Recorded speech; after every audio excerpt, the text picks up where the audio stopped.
good morning, everybody. Welcome into another Tom's Corner and this new month. And Tom, how are you? That's right. It is a new month. I'm doing great. How about you, Brian? Oh, so far so good. The weather is pretty nice, so no complaints there. Yeah, it's summertime in Chicago. It's a little sticky. Yeah. You know, it's not like 1995, but... What happened in 1995? Oh, it was... Many people died in Chicago. The heat was just went on and on and on. Oh, yeah, that's right. Yeah, so, yeah.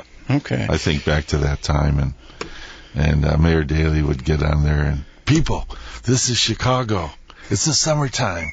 It's hot. And it's still Chicago and it's still hot. But, yeah. Today, as folks may have guessed by now, we don't have a product to talk about. But, something happened earlier this week to me. I got a phone call from a Mrs. Pfaff in Plainsville, and she wanted to talk about her mother, and her mother happens to be experiencing vision loss, and she is going through changes. And so the question comes up, what happens when a person is in that situation? They're experiencing vision loss. What can they do to cope? Right. And it's something that we do deal with on a weekly basis here at Chicago Lighthouse, and in our technology team especially, we're always trying to keep up on all the new things that we talk about here on the show. But as myself, of living with juvenile form of macular degeneration for all these years, since my early 20s, I've gone through certain periods myself where I've seen my vision, has gone slightly worse. I mean, many of the eye conditions that people have that affect both eyes can get worse. That's why I tell people macular degeneration has the word degeneration in it, because you can pretty much expect that it is over time going to get slightly worse. The glaucoma can get worse, all these different eye conditions. So what happens is you adjust, at a certain level, and you figure out accommodations that are going to be helpful for you. And then when vision changes occur, you're lost again, right. And so one of the things that I wanted to talk about today was, how you can approach that as a person who's gone through maybe a recent loss in vision, and what you should be really thinking about, and maybe how to help yourself. So the first thing we talk about to people is just making a very specific notations and list of what are the things that you're not able to do quite as well anymore, or you're still able to do them, but you're really frustrated doing it now because your vision has changed. And so some people can come up with quite a list of 4, 5, 8, 10, 12 things, that are specific to them, their situation, because everybody's different. Everyone's life is different. Their lifestyle is different. And so we want to know, we understand vision loss and we understand what's out there to help people, but we don't know your particular situation. So one of the things that's happened here is we work closely with the state of Illinois to develop some grants for what we call, an assessment of being able to sit down with somebody and actually help, whether it be a long session, like a 2 or 3 hour session, or maybe coming here or in our Glenview office for, like, say, 2 1-hour sessions or 3 1-hour sessions. And the state will help pay for those sessions, and so this is free and open to the public now, which is really cool. Yeah, it's really helpful. So it gives us a chance to, kind of in a relaxed and more informal way, just first sit and talk and really identify what those things are in that person's life. What's going on behind the scenes is that while they're going through their vision loss, technology is getting better and better and better. Oh, yeah. And a lot of people don't know what's out there to help them. And so I've seen this huge gap when people come to get services from us, because they're thinking of the old days, and we're way ahead of them, and they're so frustrated because they don't know that something's already been developed to help them.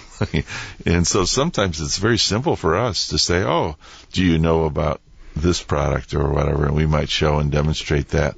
But we do that in more of a formal way. We call it an assessment, but it's basically, once you understand the person, their vision loss, you understand what they're frustrated about. And we tell people, look, if you have a list like that, also one of the things that you can do is prioritize it before you come and see us. So we know what's the most important, top 3 or top 5 things. And the more specific, the better. So then when we really do sit down, you've already done some work. You've already put in the energy to think this all through.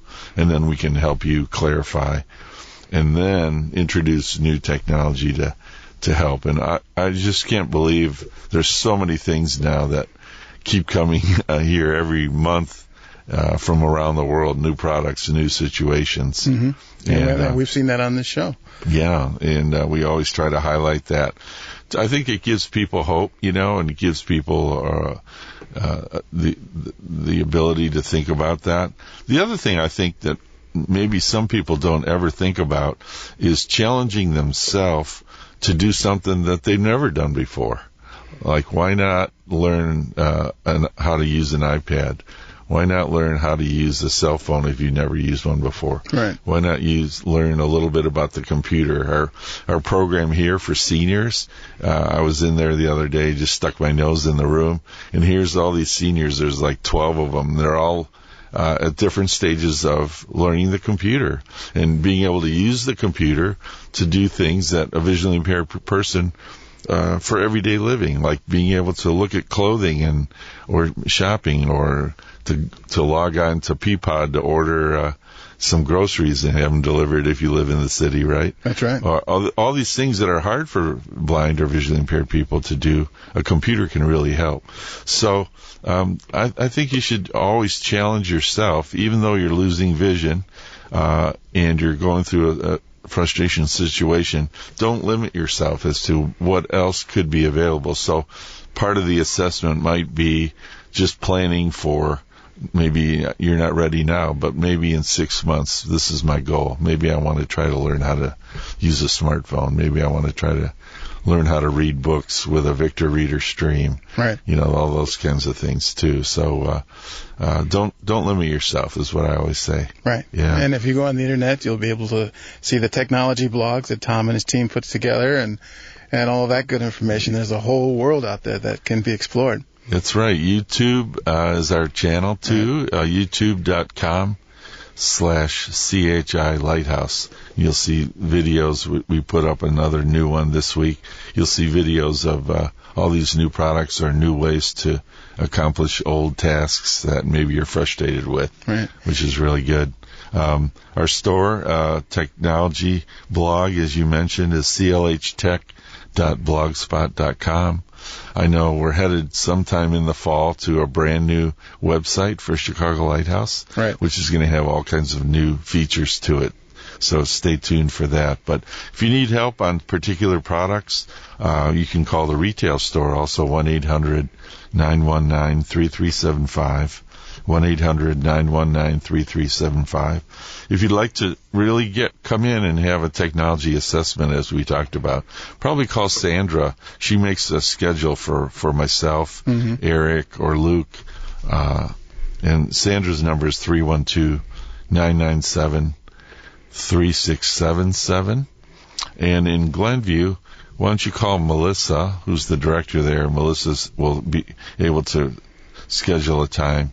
And Melissa is 847-510-2060. So 847-510-2060. All right. All right. And if you still need another option, road shows, right? Yeah, that's right. We come to you out in the community with our Lions of Illinois sponsored show. We have one coming up at the end of August in Arlington Heights. It's part of the Wheeling Township office there, which has their own support group, which would be another great thing to go to listen to everyone else in the room and what they're dealing with will help you feel supported instead of feeling very alone.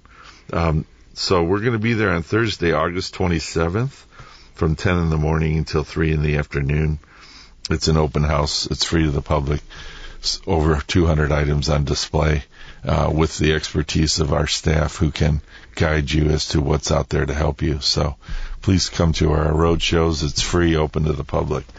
And he's Tom Persky. I'm Brian Hawkins, and this is The Beacon.